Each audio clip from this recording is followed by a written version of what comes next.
Thank you very much, Madam Deputy Speaker. When I rose to make my maiden speech here on the 1st of July 2015, I touched upon the Trident programme because it's very close to my heart. In fact, it's very close to my constituency. And at the time I mentioned it, I thought there was a bit of an abstract concept around Trident. People know it's out there, but they don't actually know what it is, how much it costs, how much it cannot be used, what it's actually doing as a deterrent. So if you stand in the shores of my constituency of Inverclyde, you can often see Vanguard-class submarines moving silently through the deep waters. They catch the sunlight and they shimmer along their long, sleek, black bodies as they cut through the surface of the water. Their colour may suggest giant eels, but they lack their elegance. They are, however, engineering marvels.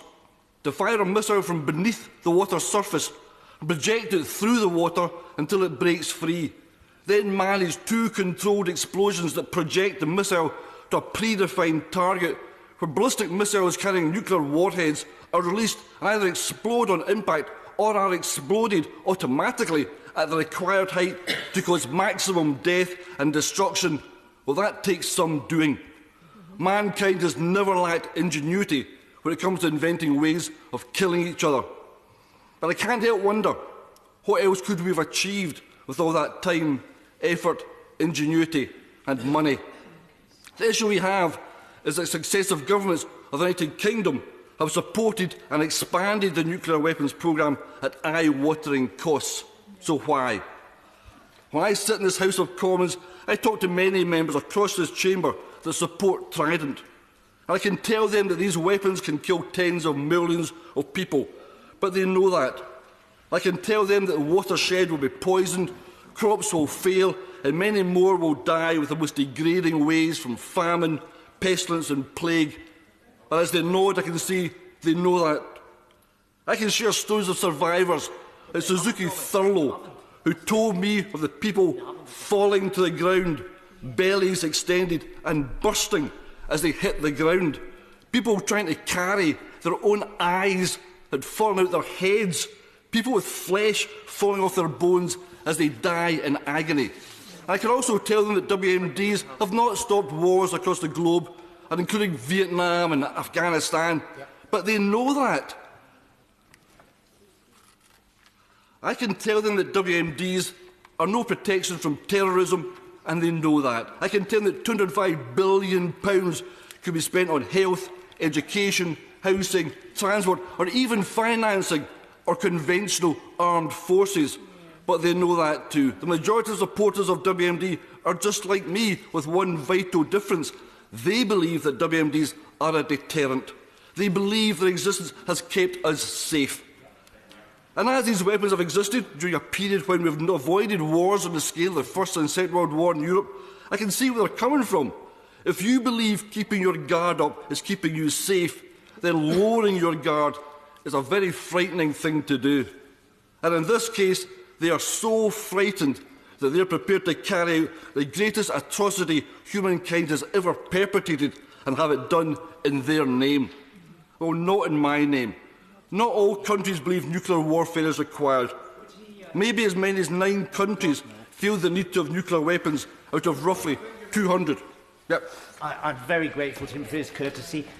The only point I would just put for his consideration is you could say exactly the same thing about poison gas, which was used in the First World War and not in the Second. And the reason it wasn't used in the Second was the fear of overwhelming retaliation, because the British warned that we had those stocks and we would retaliate not only on our own behalf, but on behalf of our allies like Russia. So the question is, which keeps the peace? And you can say that about almost any weapon that we've managed to invent. The threat escalates because of these weapons that exist. We sit in this chamber and we try and debate all sorts of subjects. And we try and do it sometimes in a fairly amicable manner. But if that escalates and gets beyond debate, it could turn to violence, but it doesn't. Because we respect each other, we back off and we discuss it. And we say to kids in the streets, don't carry knives. If you're carrying a knife and I'm carrying a knife, someone's going to get stabbed. So we talk to these kids, we talk them down and say, don't carry those weapons. And yet here in this place, our attitude towards ending wars is to escalate the weapons that people can carry. On that point, sure. I'm grateful for my honourable friend for giving way, and he makes a point about weapons being available. Does he agree with the statement by the United Nations Canberra Commission that said, so long as any state has nuclear weapons, others will want them. So long as any such weapons remain, it defies credibility that they will not one day be used by accident, miscalculation or design. It's sheer luck that the world has escaped such catastrophe until now. I absolutely endorse the statement there. And I find it quite ironic that as we debate this, we're heading out of the most effective peacekeeping organisation in Europe, the European Union. When we sit down with representatives of foreign countries on a day-to-day basis and discuss all things political, that breeds understanding and cooperation. It generates trade and mutual beneficial outcomes. We can travel and experience life through others' eyes. We can experience their culture and their values. We gain better understanding of them and of us. That's a deterrent. That leads to peace. Threats just lead to the escalation of threats. That's why some feel the need to replace and upgrade our current system of WMD. But all that does is put us in an upward spiral of mistrust and an ever-increasing cost to maintain and develop our deterrent.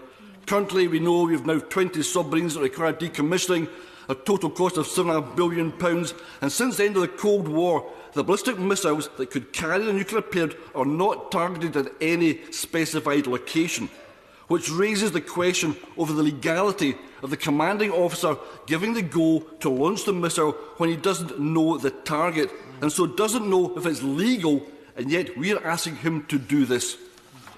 We must ask serious questions about the current system and the proposed replacement. The advent of underwater drone technologies and the cyber capabilities could render submarine-based nuclear systems obsolete. And can we guarantee that through advanced cyber attacks, these weapons could not be turned on us?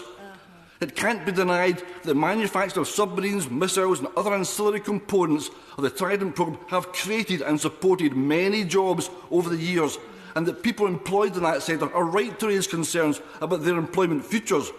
But these people should not be held to ransom. They should not be financially blackmailed. It is not beyond the wit of man to utilise the existing skill sets and retrain others to build a conventional navy, one that is fit for purpose to defend the unique coastline and waters of the United Kingdom, because currently we don't have one. That is what we shall do in an independent Scotland, removing the Trident programme and replacing it with a military base in Fastlane and Coalport, one that fits the needs of a small, independent nation situated in Northern Europe in the 21st century, employing the current workforce and actively working towards creating a more stable planet where peace, love and understanding are valued more than weapons of mass destruction. Stephen Kerr.